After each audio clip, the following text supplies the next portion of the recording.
자, 그러면 이제 세 번째 칸에 도시군 개본계획, 자, 법 규정이죠. 자, 도시군 개본계획, 특별시, 광역시, 특별자치시, 특별자치도시 또는 군의 관할 구역에 대하여. 여기까지 똑같죠? 기본적인 공간구조와 장기 발전 방향을 제시하는 종합계획으로서, 종합이란 말은 뭔 말인지 아시겠죠? 모든 부분을 아우르는 계획으로서, 자, 하위 계획인 도시군 관리계획 수립의 지침이 되는 계획을 말한다라고 뜻풀이를 해놓고 있어요. 대충 뭔 말인지 알아먹었죠? 그냥 못 알아먹었어도 알아먹었다고 이렇게 이제 어차피. 자, 그 밑에 도시군 관리계획에 의입해 보시면 다시 한번 수립 대상 지역, 특별시, 광역시, 특별자치시, 특별자치도시 또는 군의 자, 관리는 세 가지 의미, 개발, 정비, 보존을 위하여 수립하는 토지, 이용, 교통, 환경, 경관, 안전, 산업, 정보, 통신, 보건, 복지, 안보, 문화 등에 관한 다음 항목의 계획을 말한다. 동그라미 1, 2, 3, 4, 5, 6 이렇게 이제 6번까지 있죠? 자, 다시 한번 봐보십시다. 국토계획 및 유한 법률에서는 하나의 도시를 대상으로 수립하는 도시군 계획에 대한 법률이다. 도시군 계획 수립 대상 지역은 하나의 도시다. 도시 중 6개, 특별시, 광역시, 특별자치시, 특별자치도, 시, 군의 관할 구역을 대상으로 수립하는 계획이다. 도시군 계획은 무슨 계획으로 구분한다? 도시군 기본 계획, 도시군 관리 계획. 두 개의 계획으로 구분한다. 그래서 이제 실제 존재하는 계획은 도시군 기본 계획과 도시군 관리 계획이 존재하고 두 개의 계획을 묶어가지고 도시군 계획이라고 부르더라. 여기까지 됐습니까? 그래서 이제 도시군 기본 계획은 특별시, 광역시, 특별자치시, 특별자치도, 시군의 기본적인 공간구조와 장기 발전 방향을 제시하는 종합계획으로서 도시군 관리계획 수립의 지침이 되는 계획을 말한다. 이렇게 돼 있죠? 도시군 관리계획은 특별시, 광역시, 특별자치시, 특별자치도, 시군의 자, 관리, 개발, 또 보전. 자, 그리고 중간에 두 글자 정비라고 되어 있죠? 앞으로 정비라는 단어는요, 우리가 이제 부동산에서는 재개발을 의미하는 단어예요. 정비라는 단어가 아셨어요? 정비를 세 글자로요. 재개발을 두 글자로요. 정비. 그래서 이제 개발도 하고 그 도시의 토지들에 대해서 개발도 하고 재개발도 하고 보존도 하기 위해서 수립하는 다음의 계획을 말한다 해가지고 동그라미 1번부터 6번까지 했었죠? 그쵸? 그러면 이제 이게 뭐냐면 이 1, 2, 3, 4, 5, 6 이 일을 하는 거예요. 다시 한번 관리계획은 여기서 지침을 제시했으니까 지침을 뭘 한다 그랬어요? 현실화 시켜 나간다. 집행을 한다 그랬죠? 집행을 한다는 것은 일을 한다는 의미죠. 그쵸? 그러니까 이제 이 관리계획으로 이러한 일들을 하는 겁니다. 이러한 일들을 그 도시 안의 토지들에 대해서 자, 이 일을 만을 해요. 그럼 잠시 보려. 그러면 이제 첫 번째 계획이 무슨 계획이에요? 맨 위에 계획이. 아니. 자, 첫 번째 칸에 무슨 계획이라고 되어 있어요? 그렇죠. 한글 못 읽어요? 광역 도시계획이라고 되어 있죠? 광역도시계획이라고 되어 있죠? 그러면 이제, 자, 우리 도시군 계획 수립 대상 지역은 하나의 도시잖아. 하나의 도시죠? 자, 예를 들어 볼게요. 여기가 이제 진주시입니다. 진주시에 인접해 있는 여기는 사천시예요.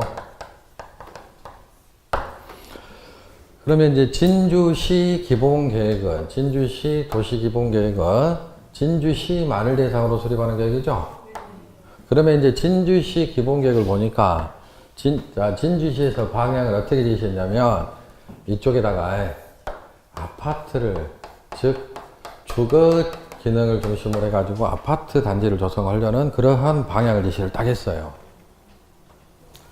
그런데 사천시 기본계획을 봐보니까 여기다가 폐기물 처리장을 설치한다. 이렇게 기본계획을 제시를 했어요. 돼요, 안 돼요? 왜 안 돼요? 아니, 진주시 계획 따로, 사천시 계획 따로. 그럼 진주시가 더 큰 도시예요, 사천시보다? 우리가 좀 더 큰 도시니까 이렇게 하면 안 된다, 이렇게 할 수 있습니까? 다시 한번 물어봅니다. 자, 진주시에서는 여기다 아파트를 건설할 계획을 세웠는데, 수립을 했는데, 여기서는 폐기물 처리장을 설치하려고 계획을 수립했습니다. 됩니까, 안 됩니까?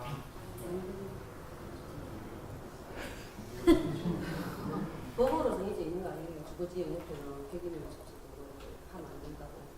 됩니다. 법에 어디에 그런 법이 어디가 있어요? 자, 이야기했죠, 다시 한번. 진주시 따로라니까? 사천시 따로라니까? 아, 니네 그렇게 해라, 그러면 여기다 폐기물 처리장 설치하려한다. 돼요, 안 돼요? 아니, 된다니까요. 아니, 진주시 따로, 사천시 따로라니까? 돼요, 안 돼요? 됩니다. 아, 별개. 진주시 계획하고 사천시 계획은 별개라니까요. 된다, 안 된다? 된다. 그런데 이렇게 되면 될까요? 안 될까요? 안 돼요. 그렇죠. 되는데, 별개니까 되죠? 그런데 이렇게 되는 것은 바람직하지가 않지. 바람직하지가 않지. 법으로 이렇게 해서는 안 된다는 거 없어요. 이해되셨어요? 그러면 이제 이 하나의 도시계획만 있다라고 했을 때는 이 문제를 해결할 수 있어요, 없어요? 없습니다. 아, 진주 니기는 왜 해라? 우리는 이렇게 할란다. 이렇게 한다는데 여기서 진주시에서 어떻게 방법이 있습니까? 진주시 따로, 사천시 따로지. 그런데 같은 생활권이고 같은 경제권이고 하면 이게 바람직하지가 않을 뿐이지 이렇게 되는 것을 막아줘야 되겠죠. 그런데 하나의 계획 가지고서, 하나의 도시 계획 가지고서는 안 된다 이 말이에요. 그러겠죠? 그럼 이런 문제를 해결을 해야 돼. 그럼 이 문제를 해결하기 위해서는 그래서 만든 계획이 바로 광역도시 계획이에요. 그래서 이제 하나의 도시 계획 가지고는 해결할 수 없는 문제를 만들기 위해서 인접해 있는 여러 도시를 대상으로 같은 방향으로 방향을 좀 제시를 해야 될 필요가 있을 거 아닙니까? 그래서 그냥 간단하게 이 두 개의 도시를 묶어요, 이렇게. 그래서 이제 두 개의 도시를 묶어가지고 일단 이름을 또 하나 만들어야 돼. 이름을 만들어야 되겠죠? 그래서 이제 이 이름을 광역도시계획 수립을 할 대상 지역이다 해가지고 이름을 광역계획권이라고 이름을 만들었어요. 이름을. 그래서 이제 이렇게 광역계획권을 이라는 이름을 만들어 놓고 이 광역계획권의 방향을 제시하는 한쪽으로 같은 방향으로 장기 발전 방향을 제시를 하는 계획이다 해가지고 광역도시계획이라고 이름을 만든 거예요. 아셨습니까? 그러면 이제 이 광역도시계획의 수립 대상 지역은 어디다? 도시군 계획은 그 도시만을 대상으로 수립하는 계획이죠. 그럼 광역도시계획 수립 대상 지역은 어디죠? 아, 이름 만들었잖아요. 광역계획권이 광역도시계획 수립 대상 지역이 되는 거예요. 그럼 이 광역계획권은 하나의 도시만을 대상으로 두 개 이상의 도시를 대상으로. 그렇지. 두 개 이상의 도시를 대상으로. 자, 이 광역도시계획을 수립을 해가지고 자, 효율적으로 개발을 좀 하기 위해서 지정을 하는 게 바로 광역계획권이다. 그러니까 이 광역계획권을 먼저 지정을 합니다. 필요한 곳에. 그래서 광역계획권을 딱 지정해 놓고 이 지정된 광역계획권의 장기 발전 방향을 제시하는 계획이 바로 광역도시계획입니다. 아셨습니까? 별거 아니죠? 자, 그러면 이제 자, 여러분들이 잘 알고 있는 하위법은 상위법에 위배되면 돼요, 안 돼요? 아까 우리가 법체계 있었죠, 법체계가. 법률이 헌법에 위배되면 됩니까, 안 됩니까? 안 되죠?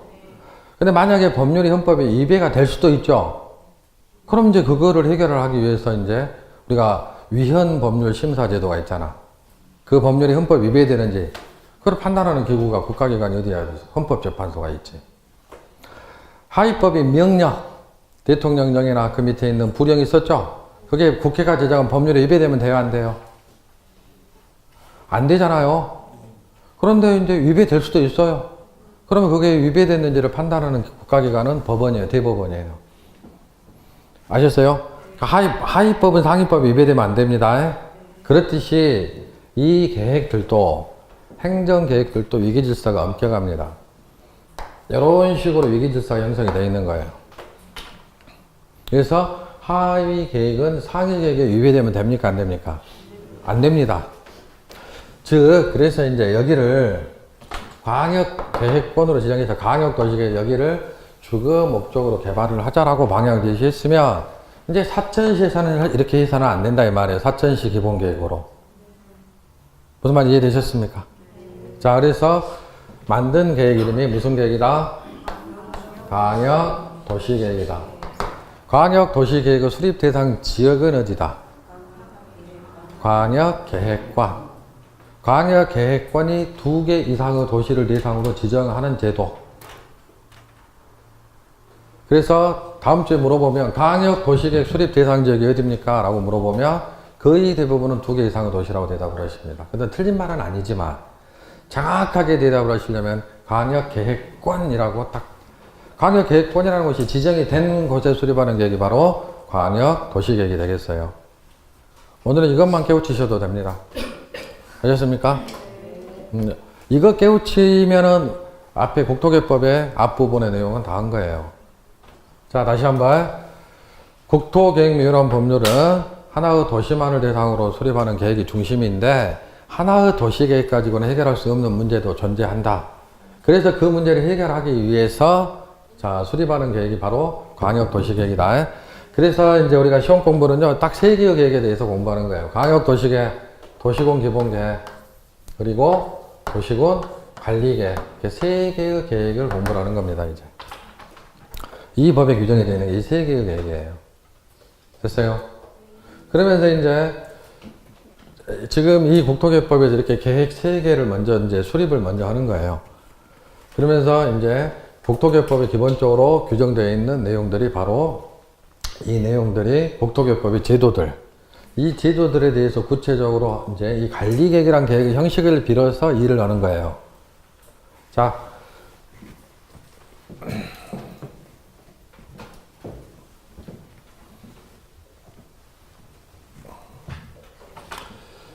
A라는 도시가 이렇게 있다. 하나의 도시가 아무것도 허허벌판에 아무것도 안 정해져 있다. 그러면 이제 A시에서 먼저 무슨 계획부터 수립을 해야 된다? 기본계획부터 수립을 해서 뭐 제시? 방향을 제시하자. 그래서 이제 이쪽을 개발을 하고 이쪽은 보존합시다.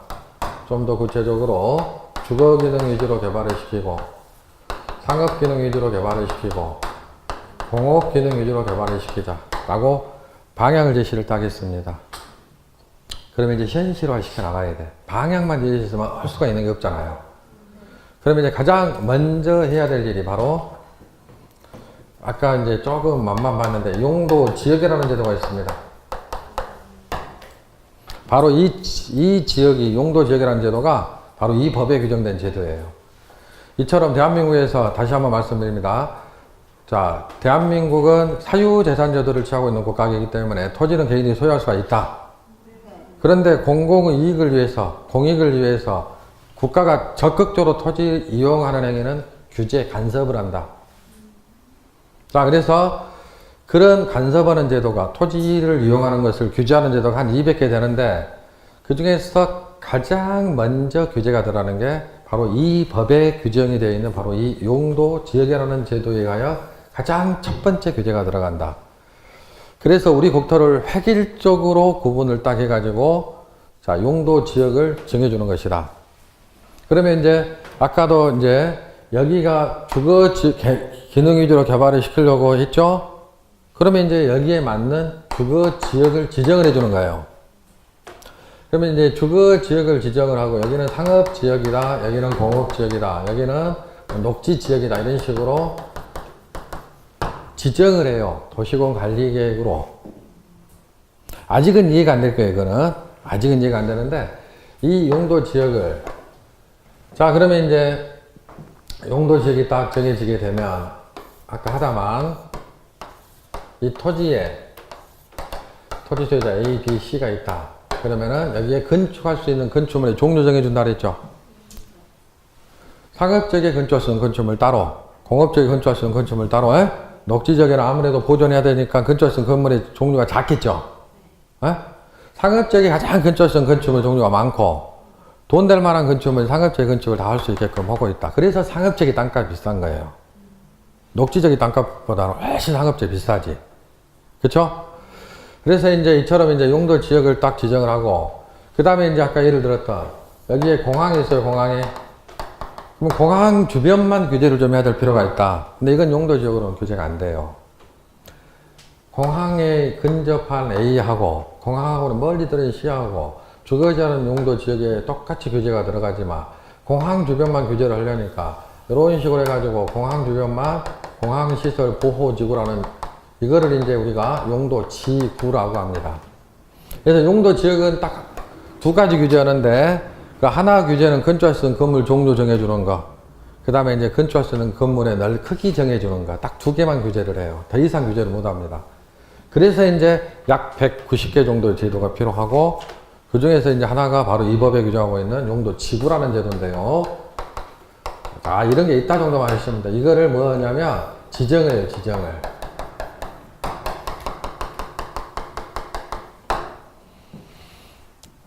자, 이제 점점 어려워지죠.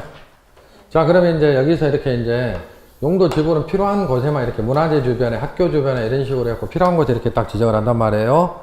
자, 그럼 하나 더 이제. 자, 이 도시가 이제 점점 포화 상태고 계속해서 이쪽으로 이제 보존할 토지 쪽으로 이제 개발이 이렇게 이제 확산이 됩니다. 그래서 이쪽으로 개발되는 것을 좀 막아줘야 되겠어요. 그래서 여러분이 잘 알고 계시는 그린벨트. 법률용어로는 개발 제한 구역. 얘를 여기다 이런 식으로 벨트를 딱 이렇게 이제 딱 설정을 해요. 얘를 용도 구역이라고 합니다. 그래서 이제 자, 여기를 이렇게 개발 제한 구역을 딱 지정하게 되면 여기 개발 전면 금지. 그래서 여기를 개발 전면 금지니까 여기서 요리 넘어오는 것을 막아버리는 거예요. 그래서 이제 국토개법의 제도 딱 3개. 용도 지역, 용도 지구, 용도 구역. 자, 이 제도를 국토개법에 규정을 해놓고 이와 같은 토지에 규제하는 제도 3개를 자, 이 관리계획이 확정이 되면은 그 토지에 정해지게 되는 거예요. 그냥 지정이 되는 거예요. 지정이 되는 겁니다. 아셨습니까? 그러면서 이제 지정은 나라에서 지정만 해요, 나라에서는. 지정하게 되면 이제 이 토지 소유자들이 자기 토지에 대해서 법으로 규제받는 것을 피해가지고 내가 할 수 있는 것만 할 수 있는 겁니다. 자, 이게 이제 우리가 부동산 공법에서 공부하는 주된 내용입니다.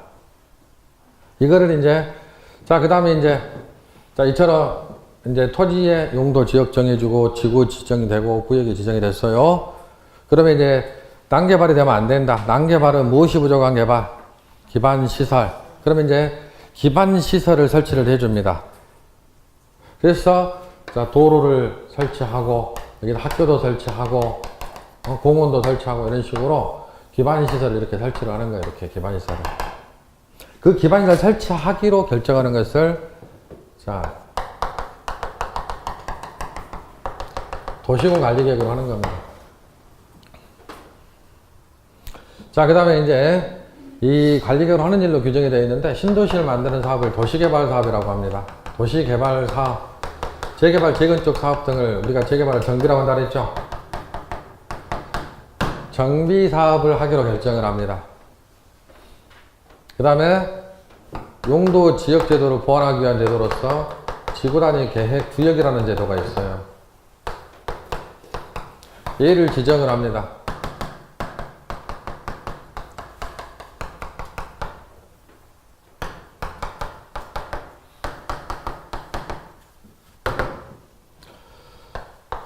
이 6번이 입지 규제 최소 구역인데요. 용도 구역의 한 종류입니다. 지금 여기 구체적인 내용을 설명을 안 드린 이유는 어차피 지금 설명해봤자 머리만 아프니까 자, 이런 일들을 한다라는 거.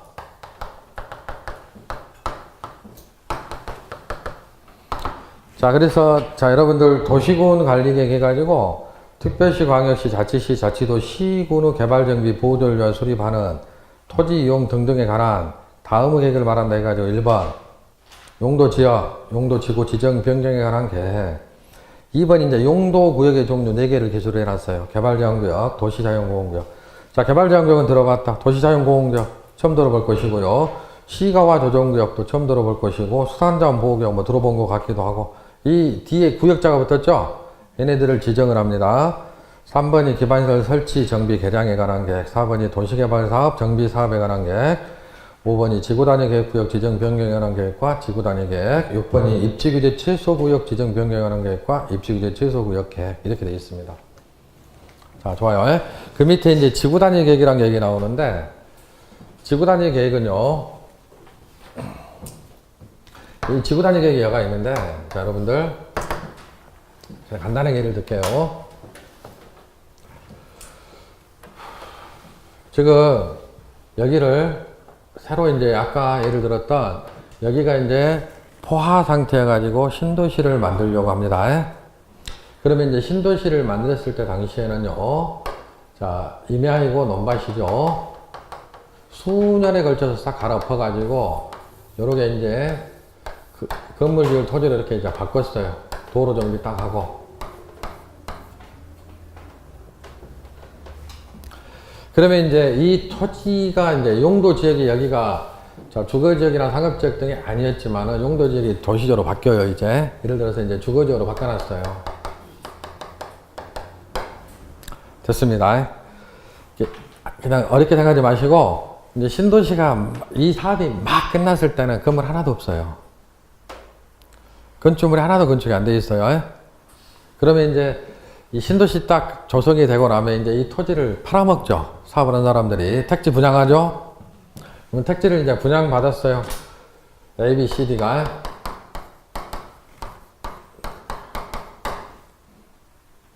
자, 그러면 이제 그 다음에 이제 택지를 어디로 분양받아요? 농사 지으려고? 건물 지으려고 분양받죠? 그래서 이제 A가 여기다가 10층짜리 이제 건축물을 건축했습니다. B도에, C도에. 근데 문제는 D가 돈이 없어, 돈이. 건물 올릴 돈이. 전 재산 투자해가지고 택지 분양받고 빚내서. 그런데 이제 법에서는요, 이렇게 택지를 분양받아서 일정 기간 안에 건물 건축하지 않으냐, 또 세금 폭탄 맞아요. 건물을 건축을 해야 돼. 돈이 없어요. 어떻게 해야 돼? 그래서 이제 옆에 건물들은 전부 10층, 15층짜리 빌딩을 건축을 했는데, D는 지금 아까 여러분들 여기서는 공장을 건축하지 못한다. 건축할 수 있는 건물만 정해준다 그랬죠? 그쵸? 그러면 이제 여기다 건축할 수 있는 건축물을 주택은 건축할 수가 있다. 이거는 판잣집 건축이에요. 판잣집을. 돼요? 안 돼요? 돼요? 안 돼요? 된다니까요. 돼요. 건축을 할 수 없는 것들을 정해주고 있고, 뭐 이걸 못한다 이렇게 규정하지요. 그럼 할 수 있는 건축물이잖아. 건물 쓰임새, 이거는 뭐 시멘트로 건축해라, 나무로 건축해라, 이런 규제하는 게 아니에요, 법으로. 그래서 그냥 내가 그냥 판잣집 좀 뭐합니까? 가건물 지었어요. 판잣집 건축했어요. 극단적으로. 보니까는, 그래? 그러면 그 옆에 이제, 예를 들어서 A, B, C, D, E도 판자집 건축이에요. 그 옆에 놈도. 아니, 기껏 신도시 만들어 놓으니까. 이렇게 판자촌이 형성이 되면 돼요, 안 돼요? 안 되겠죠? 그런데 기존의 용도 지역이라는 제도로는 이 규제를 할 수가 있어요, 없어요? 이런 식으로 못한다, 이 말이에요. 건물 형태는 어떻게 건축하고, 건물 배치는 어떻게 하고, 이런 세세한 규제까지는 기존의 제도로는 할 수가 없는 거예요.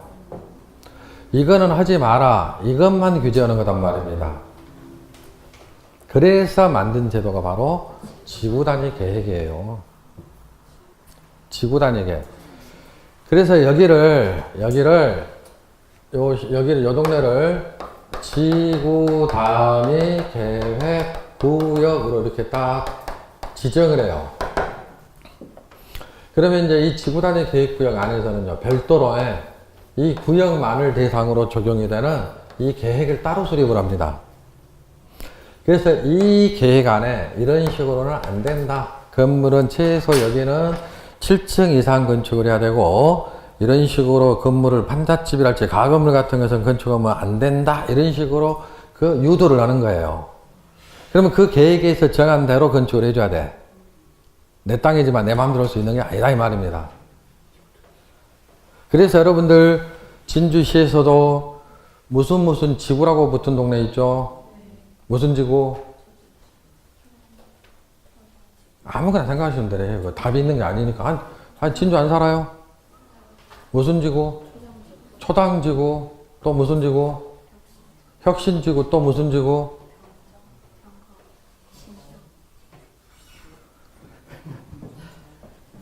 그런 뒤에 지구. 저는 진주 안 살아서 몰라요. 그러니까 뒤에 지구라고 붙은 동네 특징이 뭡니까? 전부 최근에 개발된 데죠? 그렇죠? 그곳이 바로 전부 지구단위 계획구역이에요. 그러니까 지구단위 계획구역은 뭐 초당지구? 초장지구. 초장지구는 진주시 일부 지역이죠? 네, 초장지구. 또 무슨 지구? 평거지구. 자, 이런 식으로 뒤에 지구자 붙은 동네들 있죠? 이런 데가 바로 지구단위 계획구역이에요. 그러니까 여기서는 나중에 이제 좀 더 하겠지만 이런 식으로 이런 규제가 지구단위 계획으로 지구단위 계획구역이니까 지구단위 계획의 규제를 받는 겁니다. 이해되셨습니까? 그럼 여기는 체계적으로 개발하려고 보존하려고. 개발하려고. 자, 지구단위 계획. 그렇다면 지구단위 계획, 도시군 계획 수립 대상 지역의 일부에 대하여. 자, 일부가 키워드죠. 도시군 계획 수립 대상 지역의 일부에 대하여. 일부가 키워드 아닙니까? 자, 다시 한번 이해. 그 도시 전부를 대상으로, 그 도시 일부만을 대상으로. 그렇지. 일부만을 대상으로 개발하려고 보존하려고. 그것도 체계적으로 개발하려고죠. 체계적인 개발과 관련된 것을 쭉 열거해놨어. 토지 이용 합리화 구체화 기능 정비 미관 계산 양호한 환경 확보 그 지역 체계적 계획적으로 관리. 그럼 여기서 관리는 개발을 의미하는 관리예요? 보존을 의미하는 관리예요? 그렇지. 체계적으로 계획적으로 개발을 시키기 위해서 수립하는 도시군 관리 계획을 말한다. 이게 법적 개념이에요. 이해되셨습니까?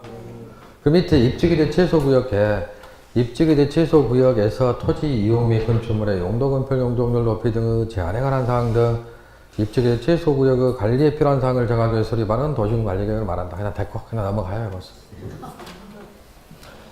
자, 그러면요 여러분들 다시 한번 일단 여기까지 국토계획 법률에서는 기본적으로 이제 그 도시만을 대상으로 수립하는 도시군 계획에 대한 법으로서 도시군 계획은 그 도시가 나갈 방향을 제시하는 도시군 기본계획과 그 도시 토지들에 대해서 구체적으로 일을 하는 관리계획으로 구분한다. 그래서 도시군 기본계획은 방향을 제시하면 이제 관리계획으로 이런 일들을 하는 거예요. 이런 일들을. 딱 여기에 있는 일들만 합니다. 여기에 없는 것은 관리계획을 하는 일이 아니고. 이 부분은 지금 아직 이해가 안 돼요. 이해가 안 되고. 자, 그래서 이제 나중에 이제 우리가 공부를 해야 되겠지만 얘는 이 용도 구역의 하나예요. 근데 왜 따로 분류를 해놨냐? 그 이유가 있기 때문에 얘는 빼고, 그렇다면 이제 관리계획으로 하는 일들 해가지고, 용도구역은, 자, 가장 대표적인 게 이제 아까 했지만은 개발제한구역이잖아요? 그래서 2번이 개발제한구역 이렇게 돼 있지요? 개발제한구역을 동그라미를 딱 이제 이렇게 해가지고, 관리계획으로 하는 일들 하면서 이제 앞으로 당분간은 용, 개, 기, 도, 지 이런 식으로 해가지고 우리가 이제 내 걸로 빨리 만드십시다. 그러니까 암기하는 게 아니고 용계기도지, 용계기도지.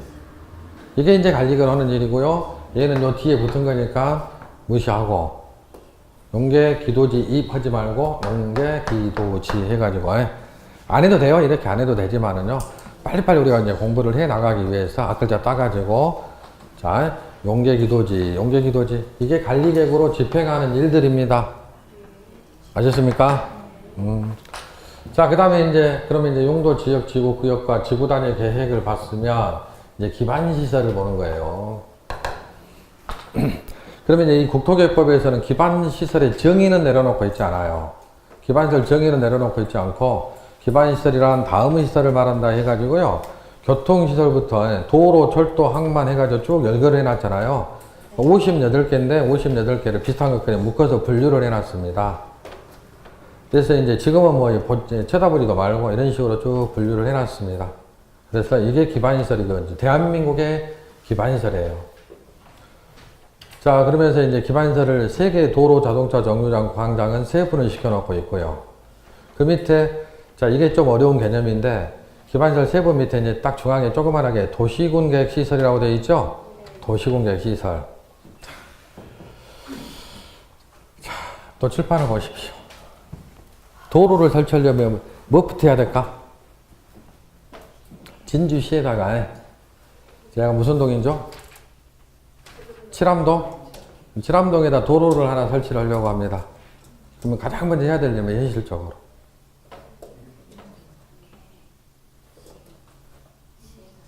도로 부지부터 지정해야죠. 도로 설치할 토지, 도로 부지부터 지정해야죠. 그쵸? 여기는 도로 설치할 토지입니다. 라고 도로 부지 지정해야 되죠? 그 일을, 요 계획을 수립을 해가지고 하는 거예요. 여기는 학교를 설치하려면 학교 부지부터 먼저 정해줘야죠. 여기는 학교 설치할 토지입니다. 이 일을 자, 도시군관리계획이라는 계획을 수립을 해가지고 그 계획이 확정이 되면 도로부지가 지정이 되는 거예요. 학교부지가 지정이 되고. 자, 이해 안 되면 안 되는 대로 넘어가셔요. 여러분들이 이해를 제대로 하려면 언제 이해한다 그랬어요? 내년 9월 달에 이해가 되니까 이해 안 된다고 해서 인상 쓰지 마시라고. 무슨 말인지 아셨어요? 하다 보면 돼요. 그게 한 9월쯤 걸려요. 그러니까 이해 안 되면 그냥 안 되는 대로 넘어가고 1월 달에 다시 들으면 그때 이해가 될 수도 있고 근데 거의 안 될 것이고 조금 아셨습니까? 왜 그러냐면 이게 지금 다 지금 처지가 달라요. 공부에 앉아 계신 분들이 2차만 하신 분도 계실 것이고 한 번 실패하신 분도 계실 것이고 그야말로 이제 막 거의 대부분 이제 막 시작하신 분들도 있을 것이고 처지가 다 다르기 때문에 제가 지금 막 이제 저는 항상 처음 시작하신 분들 대상이에요. 기억, 니은, 겨우 이렇게 이제 한글만 읽을 줄 아신 분들이.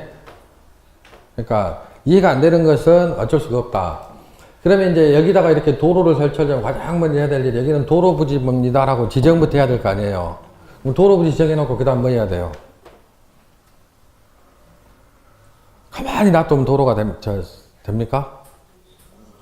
땅도 파헤치고 해야죠. 도로 설치 공사를 해야 될 거 아닙니까?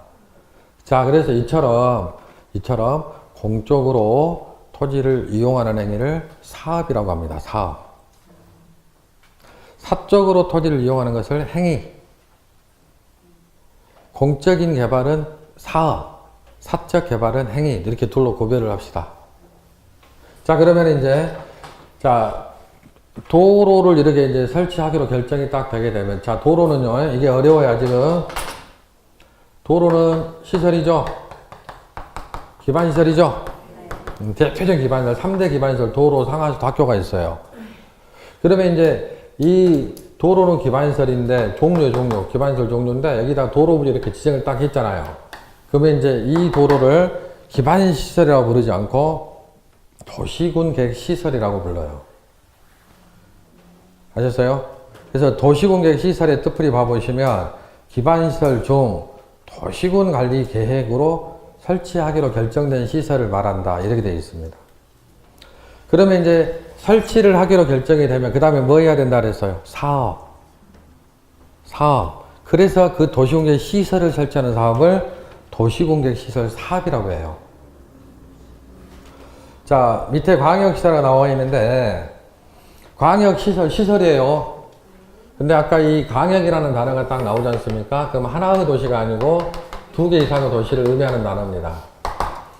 그러면 이제 시설들 중에서 2개 이상의 도시와 관련된 시설을 광역시설이라고 하는 겁니다. 두 가지로 다시 구별이 됩니다. 2개 이상의 도시에 걸치는 시설, 도로, 철도 등이 있고, 하나의 도시 안에 있지만 여러 도시에서 같이 이용하는 시설, 대표적인 게 공항 같은 게 있습니다. 이런 시설을 특별히 광역시설이라고 따로 특별히 취급을 하고 있고요. 그 밑에 공동구라는 게 있는데요. 뭐 지금은 볼 건 아니고 넘어갑니다. 자, 그 다음에 사업, 무슨 사업?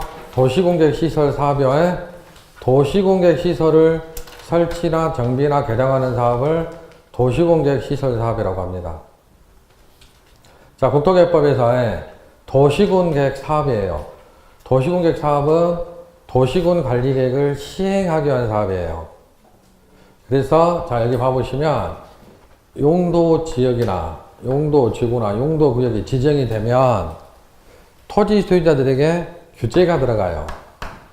규제 연달을 행위 제한한다 그러는데, 그러니까 이거는 뭐 사업을 하는 게 아니잖아요.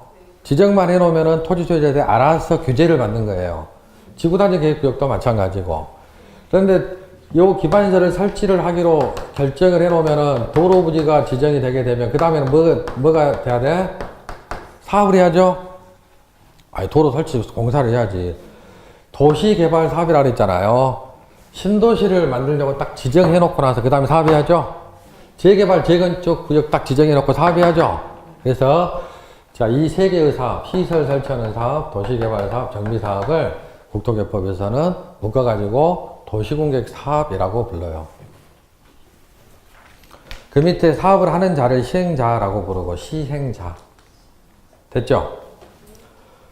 그 다음에 이제 또 시설 용어가 하나 더 나오는데, 공공시설인데 도로, 공원, 철도 등 대통령령으로 정하는 공공용 시설을 말한다 해가지고, 이제 대통령령으로 정하는 공공시설 종류가 또 1번, 2번, 3번 해가지고 쭉 시설 종류가 여기 규정이 되어 있죠? 자, 여러분들 쓰지는 마시고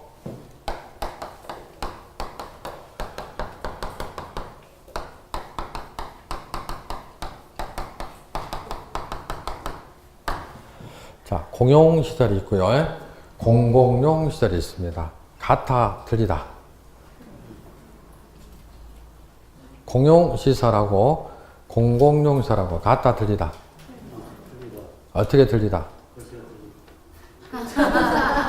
정답이에요.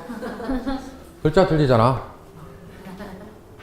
글자 틀리니까, 아니, 같으면 뭐도 이렇게 구별하겠습니까? 글자 틀리잖아요. 자, 그러면 이제 이거는요, 시험에 나오는 건 아닌데, 어떻게 구별하시면 되냐면, 공짜 하나인 공용시설은 주로 공무원들이 사용하는 시설입니다. 진주시청 청사 같은 것들. 무슨 말인지 아시겠죠? 공공용시설은 주민들이 이용하는 시설들. 이렇게 구별하시면 돼. 주민들이 이용하는 시설들. 공원, 도로. 자, 그러면 여기서 방금 용어가 무슨 시설이었어요? 공공시설이라고 했죠? 공공시설은 공용시설을 말한다, 공공용시설을 말한다. 공공용, 공짜 두 개, 공공용시설을 말한다. 느닷없이 중앙에 국가계획이라는 계획이 하나 딱 튀어나와요. 중요한 거 아닙니다. 중앙정부가 수립하는 게 중앙행정기관이 법률에 의하여 수립하거나 국가의 정책적인 목적을 이루기 위하여 수립하는 계획 중 도시군 기본계획의 내용, 도시군 관리를 결정할 사안이 포함된 계획을 중앙정부에 수립하는 계획이 국가계획. 그 밑에 용도지역, 용도지구, 용도구역. 용도지역, 토지 이용 및 건축물의 용도, 건폐율, 용적률, 높이 등을 제한함으로써 용도 지역이라는 제도로 토지를 경제적 효율적으로 이용하고 공공목재 정진을 도모하기 위하여 서로 중복되지 아니하게 도시공 관리계로 결정하는 지역을 말한다. 용도지구 토지 이용 및 건축물의 용도 건폐율, 용적률 높이 등에 대한 용도 지역 및 용도 지구의 제한을 강화, 완화하여 따로 정함으로써 죄송합니다. 밑에 거 읽었네요.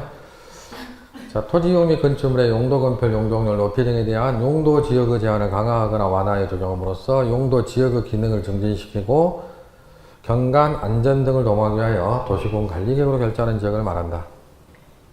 용도 구역 토지 이용 및 건축물의 용도 건폐율, 용적률 높이 등에 대한 용도 지역 및 용도 지구의 제한을 강화하거나 완화하여 따로 정함으로써 시가지의 무질서한 확산 방지, 계획적, 단계적 토지 이용 도모, 토지 이용의 종합적 조정, 관리 등을 위하여 도시군 관리계획으로 결정하는 지역을 말한다. 뭐 그 말이 그 말이지 뭐. 그렇죠? 그렇죠? 시간 관계상 오늘은 이제 한 다다음 주쯤 우리가 용도 지역지구역 제도를 공부를 할 거예요. 그때 차이점을 말씀드릴게요. 그 말이 그 말이 아니다라는 거. 그러나 지금은 그 말이 그 말이지 뭐. 그렇죠? 그래서 다시 한번 용도 지역이라는 제도, 지구라는 제도, 구역이라는 제도가 있더라. 이 제도는 토지 소유자들에게 토지 이용하는 행위를 규제하는 제도일 뿐이다. 개발 밀도 관리구역. 개발로 인하여 기반시설이 부족할 것에 이상이 되나 기반시설 설치 곤란한 지역을 대상으로 건폐율, 용적률을 강화하여 적용하기 위해 지정하는 구역을 말한다. 기반시설 부담구역. 개발밀도 관리구역 외의 지역으로서 개발로 인하여 도로, 공원 등 기반시설 설치 필요한 지역을 대상으로 기반시설을 설치하거나 그에 필요한 용지를 예, 다 끝났습니다. 확보하기 위하여 지정을 시하는 구역을 말한다. 기반시설 설치 비용, 뭐 돈이지. 단독주택, 숙박시설 등 대통령령을 정하는 시설의 신축, 증축 행위로 인하여 유발되는 기반시설을 설치하거나 그에 필요한 용지를 확보하기 위하여 부가 징수하는 금액을 말한다. 머리에 지난다. 그렇죠? 설명 안 들으니까는 뭔 소리인지 하나도 못 알아먹겠죠? 일단 오늘은 여기만 여러분들 어느 정도 구별만 하시면 돼. 이쪽만 아셨어요? 자, 그러면 이제 5분 남았으니까, 자, 다시 한번, 부동산 공법. 6개의 법률로 이루어진 과목입니다. 그 중에서 가장 중요한 법률이 지금 이제 앞으로 하게 될 국토 계획 및 이용에 관한 법률이에요. 자, 여러분들, 자, 수업 안 들으시면은 제가 설명 안고 넘어간 것은 뭔 소리인지 하나도 못 알아먹겠죠? 그쵸? 한 번 빠지면은요, 이거는요, 힘들어요. 들어도 모르는데 안 들으면 전혀 알 수가 없는 내용들이죠? 마지막에 뒤쪽에 쭉 읽어버렸는데 뭔 말인지 하나도 못 알아먹겠죠? 혼자 공부해도 돼요, 안 돼요? 절대 안 됩니다. 할 수가 없어, 혼자 공부를, 이거는. 자, 그러면 이제, 오늘 어디까지 마시면 되냐면, 이해하시면 되냐면, 일단은, 자, 오늘 숙제는 뭐냐면요, 용어 있죠? 용어, 이름. 그 뜻풀이까지 연결시킬 필요는 없어요. 그럼 용어가 몇 개냐면 21개입니다. 21개인데요, 그 용어를요, 10번씩 읽어보셔요. 소리 내서. 광역도시계획부터 기반시설 설치 비용까지 읽어만 봐요, 읽어만. 조금 더 이제 보시면 이제 옆에 있는 뜻풀이까지 읽어보는데 머리 아프니까 그냥 이름만 10번씩 읽어보고 오십니다. 그러면 이제 다음 주부터는 제도 하나하나씩, 광역도시계획부터 이제 하나하나씩 볼 거예요. 아셨습니까? 네. 자, 오늘 첫날인데 가장 어려운 과목을, 자, 뭐 내일부터는 쉬운 과목들 할 거니까요. 다시 한번 꼭 부탁 말씀드려요. 자, 수업 절대 빼먹지 말자. 시험 볼 때까지 수업 빼먹지 말고 학원만 충실하게 다니시면은요, 충분히 합격할 수 있는 시험이다라는 거 꼭 명심하시고, 자, 앞으로 이제 여러분들 제가 1년 동안 이제 책임을 질 테니까 딱 믿고 오시면 됩니다. 자, 다음 주에 뵙겠습니다. 수고하셨습니다.